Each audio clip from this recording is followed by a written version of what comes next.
శిరస్సు నుంచి నమస్కరిస్తూ ఇవాళ మన 4వ రోజు భాగవతంలో ప్రవేశించారు.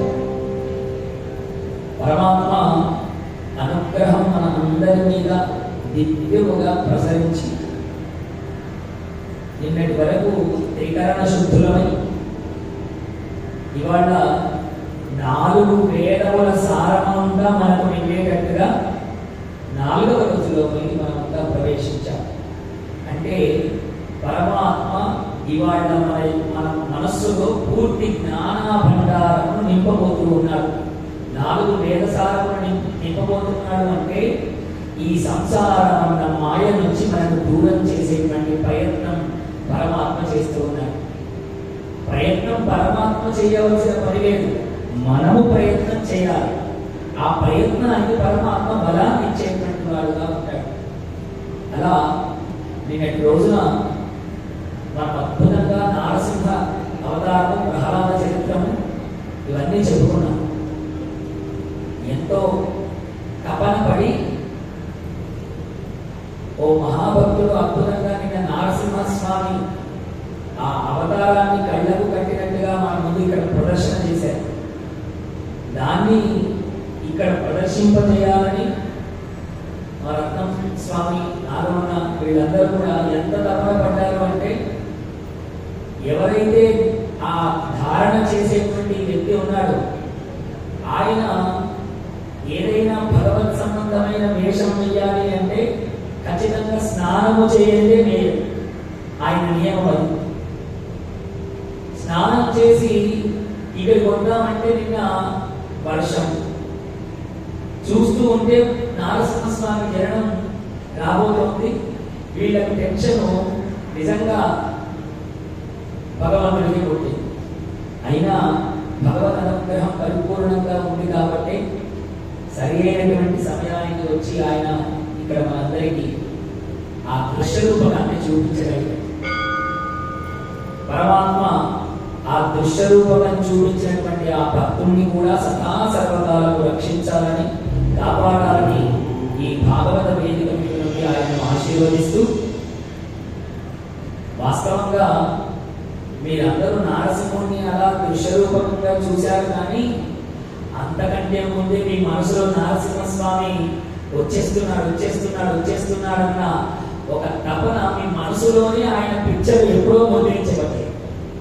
అలా చూడకపోయినా ఇలా అందరం చూసేవాళ్ళని భగవంతుని. అందుకనే ముందు ఎలా దర్శించాలి?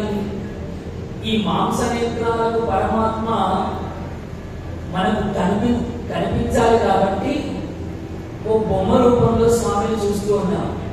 కానీ నీ భక్తి ఎప్పుడైతే పండుతుందో, నీ భక్తి పండిన నాడు నీవు ఏ బొమ్మలో పరమాత్మను చూడవలసిన పని లేదు. ఓ రూపం అనుకున్నావా, నీ మనసే నేను దర్శింపజేస్తుంది. ప్రహ్లాదుని అందుకనే అన్నాడు కదా, ఇందుగలడందు లేడని సందేహము లేదు, చక్రి సర్వోపగతములు ఎందెందు వెతికి చూసిన అందందే గలడు దానవాక్యుని పెట్టే అన్నాడు. అంటే భగవంతుడు అన్ని చోట్ల ఉన్నాడు నాన్న అని చెప్పాడు. ఇప్పుడు ఈ ప్రహ్లాదుని మాటలు పట్టుకొని చాలా మంది అంటూ ఉంటారు, పాపం ఈయనకేమో తీర్థయాత్రలు చేయాలి, ఏమంటే కాశీ పెడదాం. మన ఇంటి పక్కల శివలింగంలో విశ్వనాథ పేడ దేవుడు అన్ని చోట్ల ఉన్నాడని భాగవతంగా చెప్పబడ్డది కదా. అటు పోవుడు ఇటు పోవుడు అన్ని చోట్ల ఎందుకు, అసలు గుడికే పోవుడు ఎందుకు, ఇంట్లోనే దేవుడు ఉన్నాడు అని వాదించే వాళ్ళు ఉంటారు. అది మంచిదే, అంటే ప్రహ్లాదుడి తత్వాన్ని పొందుతున్నట్టు అది మంచిదే. కానీ ఎక్కడో బొమ్మలో ఉన్నాడన్న తత్వాన్ని నువ్వు ఈ మనసులో నింపుకునే బదులు ప్రహ్లాదుడికి ఉన్నటువంటి గొప్ప గుణం ఏమిటి అంటే ప్రతి వాడిలో భగవంతుడిని చూశాడు, ఎదుటి మనిషిలో కూడా భగవంతుడిని చూశాడు. అదిగో అలా చూడగలిగే గుణం వచ్చిన నాడు నీకు ప్రహ్లాదుడు అంత భక్తి కలిగినట్టు. చూడండి, భగవంతుడు సర్వవ్యాపి అంటూ ఉన్నాడు, అన్ని చోట్ల నిండి ఉన్నాడు అంటూ ఉన్నాడు. అన్ని చోట్ల నిండిన భగవంతుడిని మరి దేవాలయానికి వెళ్ళి ఎందుకు దర్శించాలి అంటే, ఇంకా మన భక్తి పండలేదు కాబట్టి దేవాలయానికి వెళ్ళాలి. ఒకసారి ఆలోచించండి, ఆవు పాలనిస్తుందండి.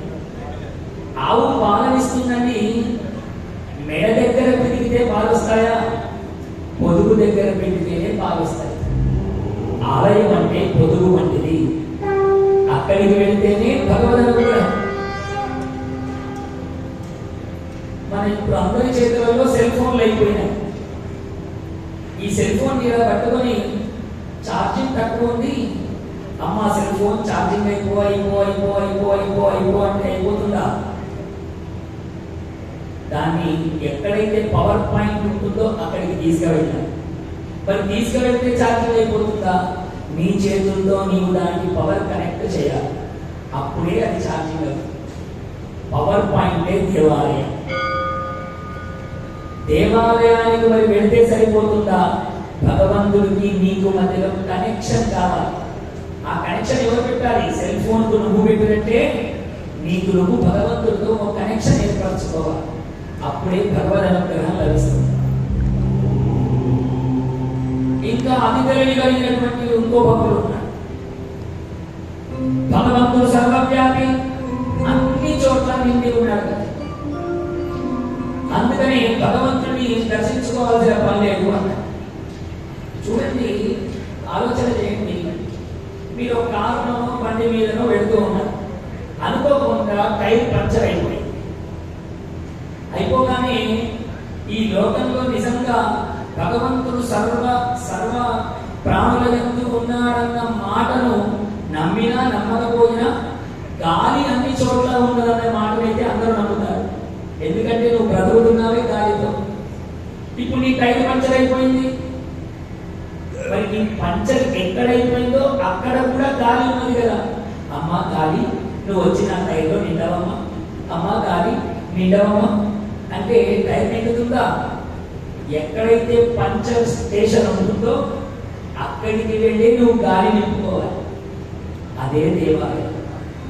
కాబట్టి భగవంతుడిని మనం చేరుకోవాలి అంటే ప్రహ్లాదుడు చెప్పినటువంటి భగవానుడు సర్వవ్యాపి అన్న తత్వం మనకు పూర్తిగా మన వంట పట్టిన నాడు ఎక్కడికి వెళ్ళవలసిన పని లేదు. కానీ ఇంకా మనం కలిమాయలో ఉన్నాం కాబట్టి ఖచ్చితంగా దేవాలయ దర్శనంలోనే మనకు భగవంతుడు కనిపిస్తాడు, భగవంతుడు అనిపిస్తాడు, భగవత్ అనుగ్రహం మనం పొందగలుగుతాం. ఈ అద్భుతమైనటువంటి భాగవత తత్వంతో మనం నేటి భాగవతాన్ని 2 నిమిషాలుగా శ్రీమన్నారాయణ యొక్క నామస్మరణతో ప్రారంభం చేసి మనం భాగవతంలో ప్రవేశిద్దాం.